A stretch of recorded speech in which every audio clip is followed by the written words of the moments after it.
it going? It's Austin from Yu-Gi-Oh! Theory, and today I have an updated deck profile for my DDs. I made a deck profile on these not too long ago, actually, about a month and a half. But some cards came out, and I made a bunch of different changes. So, like the Archfiend card came out for them, the Link Monster, so this deck actually has links it can consistently use. So that's pretty nice. Let me move that a little bit. But yeah, they have Link Monsters that they can consistently use now. And I've changed up some cards, just, the format changing up and things like that. So let's just get right into the deck. I love this deck very much. It's probably like either like my favorite or second favorite deck. It's really hard between these, my Burning Abyss and my Dynamis. I really like my DDs. They were my best deck for a long time. Right now I don't really know what's my best deck. It's kind of up in the air. But anyway, let's get on with the deck profile. First, you run 3 DDD Oblivion King Abyss Ragnarok. He is the best card in your deck. What he does is his first effect is, if he is normal or special summon, you can target one triple D monster in your graveyard and special summon it. And then once per turn, you can tribute a DD monster from your field and then banish a card or a monster your opponent controls. So he's really good just for board clearance, and he's really good for getting advantage off the special summoning.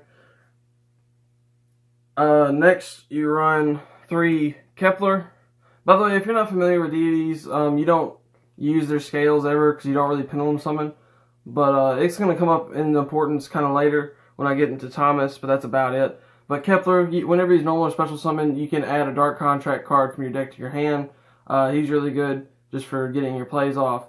It kind of sucks he has 0 attack because he can be attacked over very easily, but you usually tribute him off with Ragnarok to banish something anyway, or you can use it to make Electromite if you want. I do run Electromite just because you can get draws off of it, and it's sort of situational, but it is still good to run.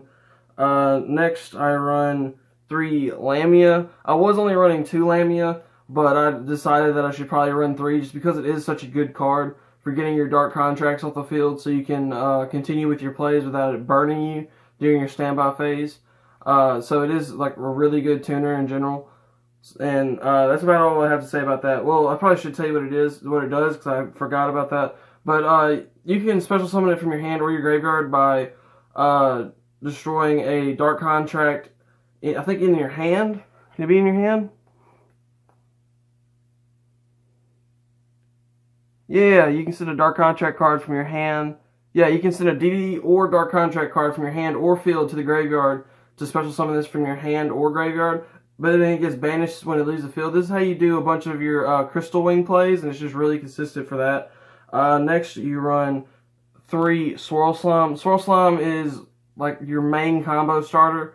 What you do is you can send it and another DD monster in your hand to the graveyard to fusion summon, and then you can banish it from the graveyard to special summon any DD monster from your hand. You usually go for Abyss Ragnarok with this, and if you draw this with 2 Ragnaroks, you're going to end up with a really good board, just because of the type of advantage you can get off of the special summoning effects.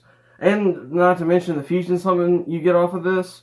So, and it is a really good way to bait out like strikes and stuff, because you don't absolutely need the fusion monster that you get off of this. It kind of helps though.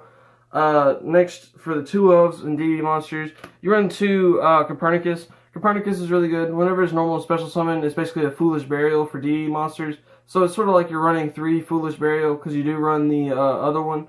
And its scale effect comes in handy sometimes. I think you can negate a spell or trap card once while it's in the scale. So, it's pretty good. And it's a scale 1, so you can put it and Kepler in the scales and pendulum summon if you want, even though you hardly ever do that. But it is good just to, have that option. Next, you run 2 Night Howl. Night Howl is a really good recovery card. You normal summon it, and then you can special summon any DD monster from your hand. I mean, not from your hand, from your graveyard, I mean. I'm pretty sure its attack is 0, and if it gets destroyed, you take 1,000.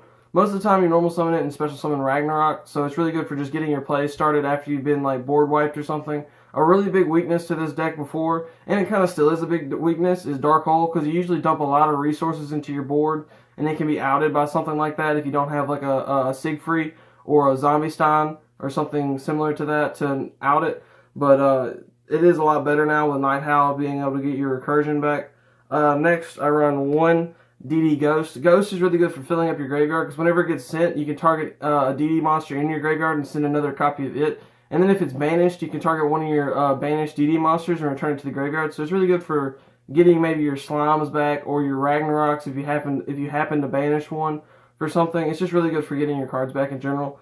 Next, you run 1 Thomas. I was running 2 of him, but I bumped it down to 1 just because he's not as useful as he used to be. But this is where it comes in with Electromite, because you can use his effect to add one of your face-up Pendulum DD monsters from your extra deck to your hand. So he's good for that. Let me make sure that's his effect. Yeah, that's his effect. I hardly ever use it, so I was just checking to make sure.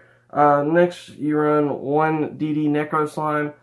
Its only effect is, and that's why you only run 1 of it, is you can banish it from the graveyard and then fusion summon. So it's also good for recursion, but not as good as Night Howl, and that's why I run Night Howl instead.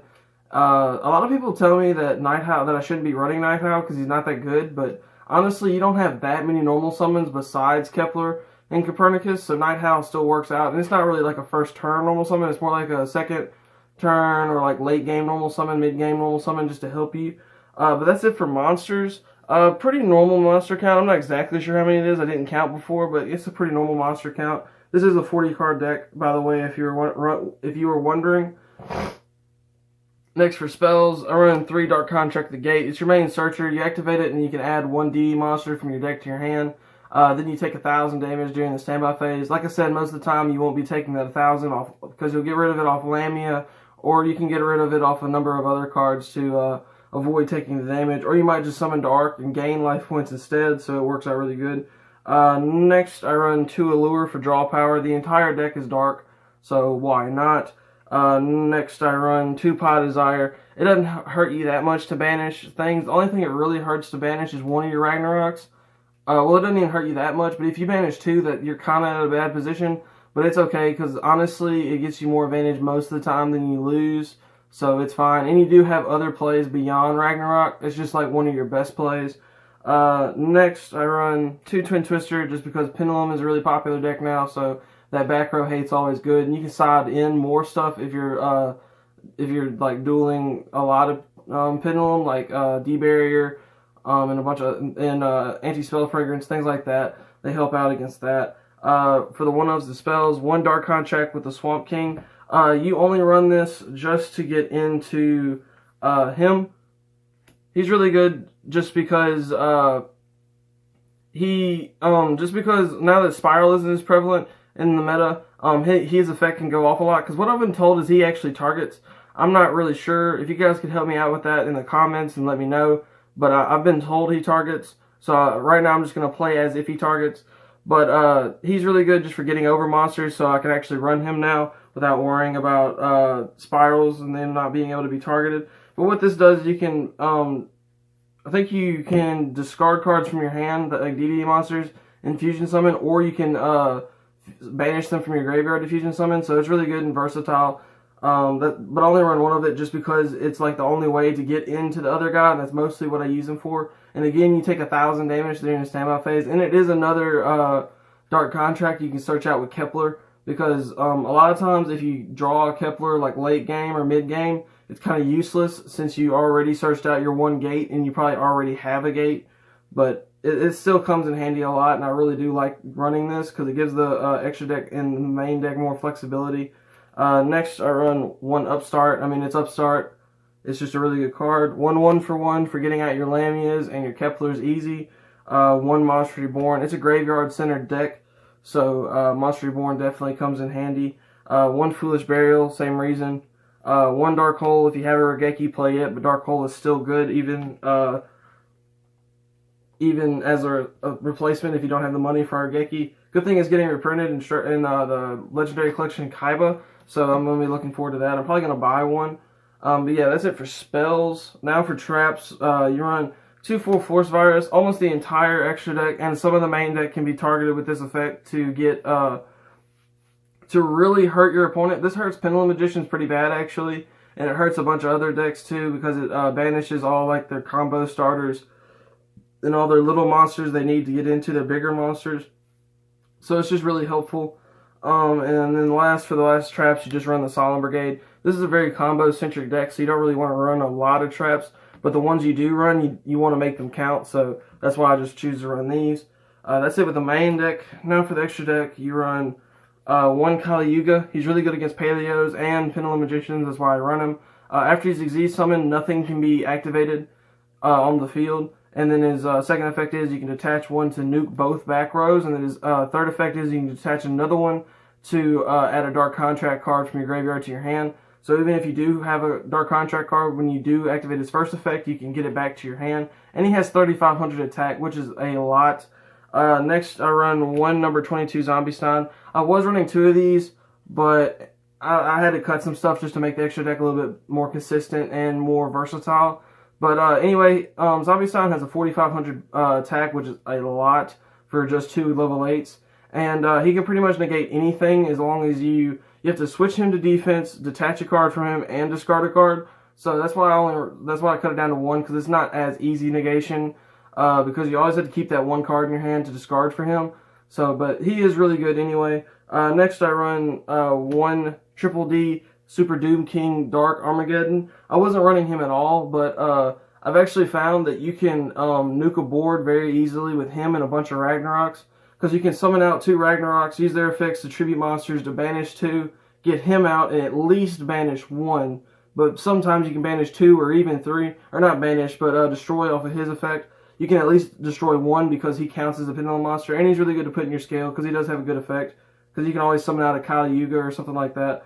Now for the fusions, you run one of this guy. What he does is, when he attacks or is attacked, you can target, or you can equip another monster your opponent controls to him. It gains its attack. So it's sort of like a Borreload, but instead of summoning it to where it points to, because it doesn't have arrows, it just equips it. So it's sort of like a Relinquish, I think this is, or a Thousand Eyes Restrict. It's one of the two. Next I run one Triple D Beowulf. What he does is, well, you mostly just run him just because he's level 8, so he's easier to overlay with, but he does have a really good effect. During the standby phase, I think your standby phase, you can destroy all spells and trap cards on the field, and then if a DD monster attacks a defense position monster, you inflict piercing.